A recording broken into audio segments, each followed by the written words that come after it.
What's going on, guys? Your boy, Random Guy Kev here, and this is the Airsoft Report, your bi-weekly discussion on things happening in the Airsoft community, relating to events, sales, news, product drama, YouTube, and all that random goodness that is Airsoft.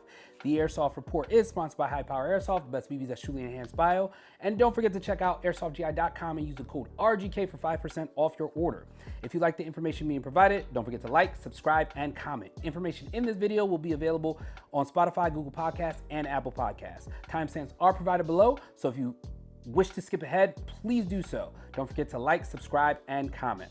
What's the deal? Airsoft GI has their 20th anniversary silver mystery box dropping on September 5th. So definitely head over to Airsoft GI to grab that on September 5th.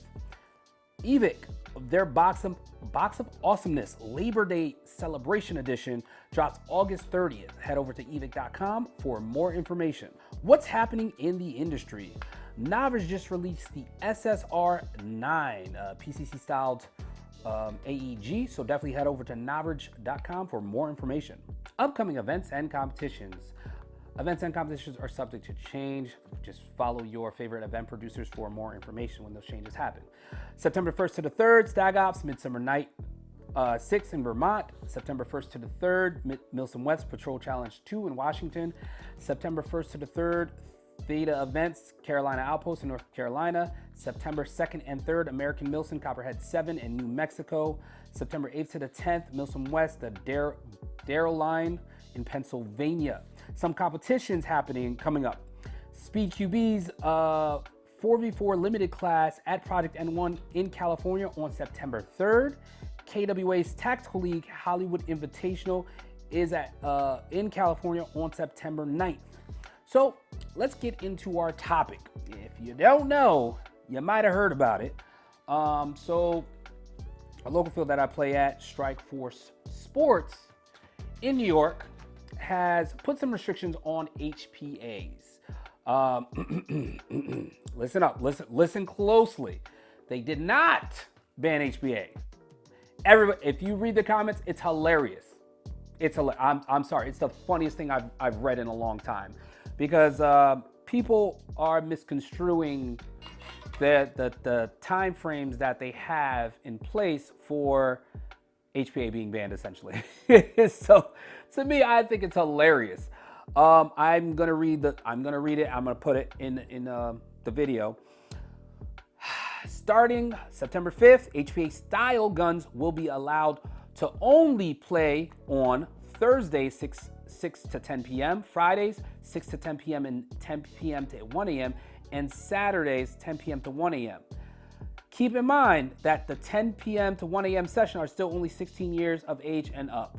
On the days and times mentioned above, all players with any style guns within reason can play. However, those are the only days and times that HPA style guns can and will be allowed. The FPS limit will not change. AEG and GBB 380 and lower with a 2.20 gram BB for regular session. HPA is 320 and lower with 0.20 gram BBs. On GBB night, which is every third Tuesday of the month, next is September 19th, the FPS limits will be 400 with 0.20 gram. People that play at this field were in an uproar. People that played specifically with HPA. And reading the comments, that let me know people didn't read exactly what was there. They just saw HPA will only be allowed to play at a specific time, and they took that as HPA is banned. Guys, I'm gonna need you guys to read, take a deep breath, read everything before responding. Don't just respond because you saw HPA in there. So first off, let's talk about it. The field has the right to do whatever the fuck they want. It's their field. If you don't like their decision on specific play style or product being used during specific hours, take your money somewhere else. And I've said this so many times. If you don't like how a field's being run, take your money somewhere else. That is it. Talk with your money. That's what talks. Money talks. Take your money somewhere else. Go play somewhere else. And that's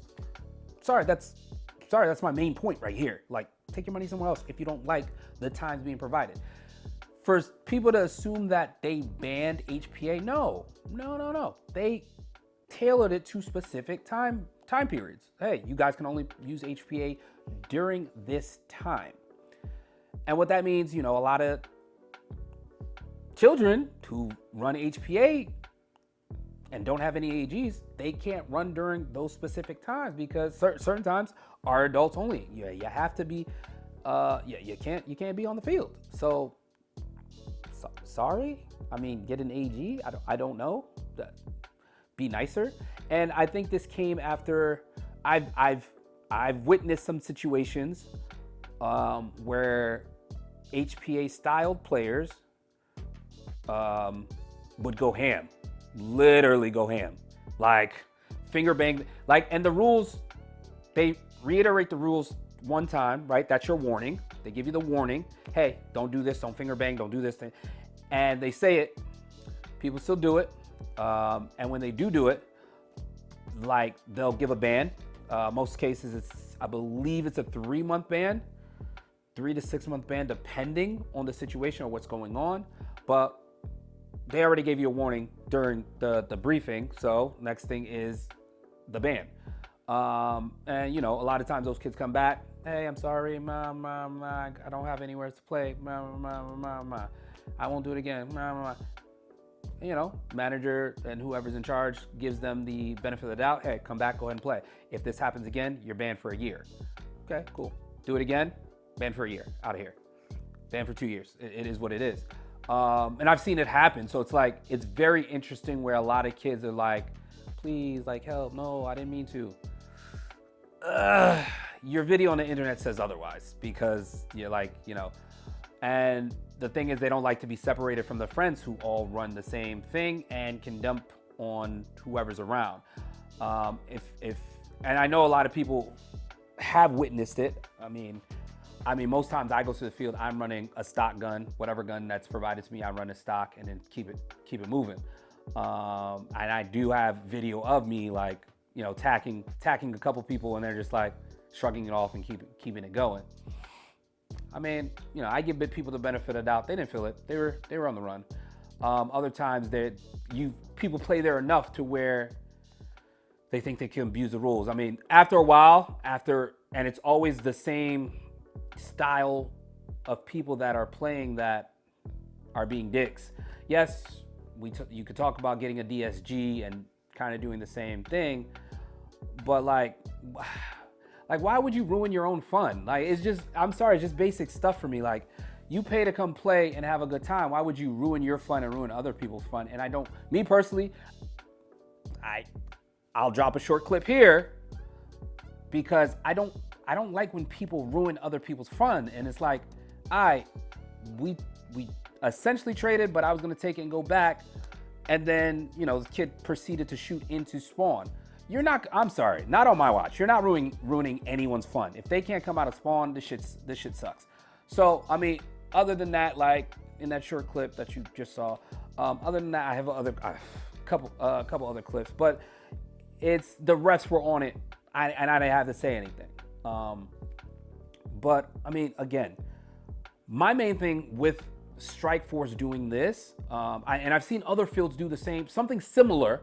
Some fields have completely banned HPA, while other fields are hey, this is your day with your HPA style gun to play. And people are in an uproar because they want to play during any other session they feel like playing it. I'm sorry, you guys have lost that privilege. This is your time frame, you're locked in. So one, my main thing for anybody that feels that this isn't right, take your money, go somewhere else. That's how I always feel about. I say that when I feel hey, if you don't like the field, you don't like what's going on at the field, take your money, go somewhere else. Boom. Two, I personally don't care because, again, I use a stock gun. I use whatever stock gun's available, and I just play. I'm here for fun. I'm here to shoot people and keep it moving. So, I mean, it is what it is. Third thing, hopefully, let's see what my thing is. Next thing is watching to see where this goes. Yeah, you got this play style stuck into this time frame. Now, where do we go from here? Where does this the whole toxicity from this goes. Let's now I just want to monitor and see, all right, well, what happens? We could all be quick to judgment and say, oh, they're going to lose money, or, I'm going to build a DSG and go on the field and do the same exact thing. Possibly. But again, it comes back down to how the staff is going to handle it, how management's going to handle it, and then kind of go from there. Again, I don't jump to conclusions. I want to watch. I want to watch and see what happens.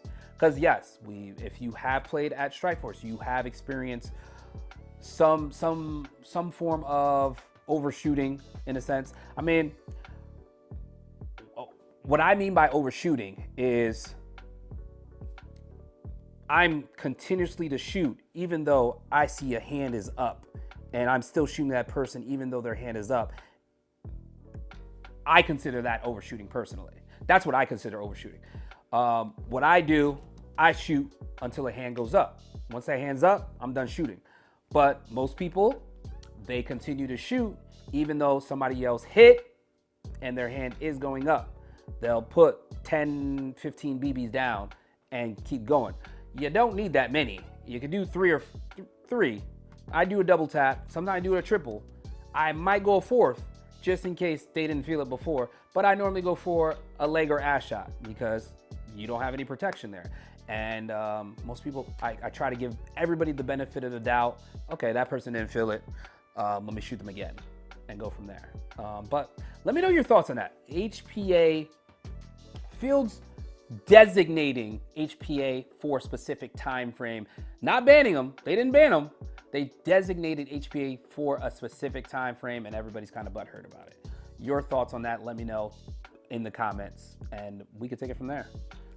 That is all for this episode. Don't forget to like, comment, and subscribe. If you guys have anything you want to discuss, leave it in the comments, and we'll take it from there. Don't forget, I'll see you guys on the next one.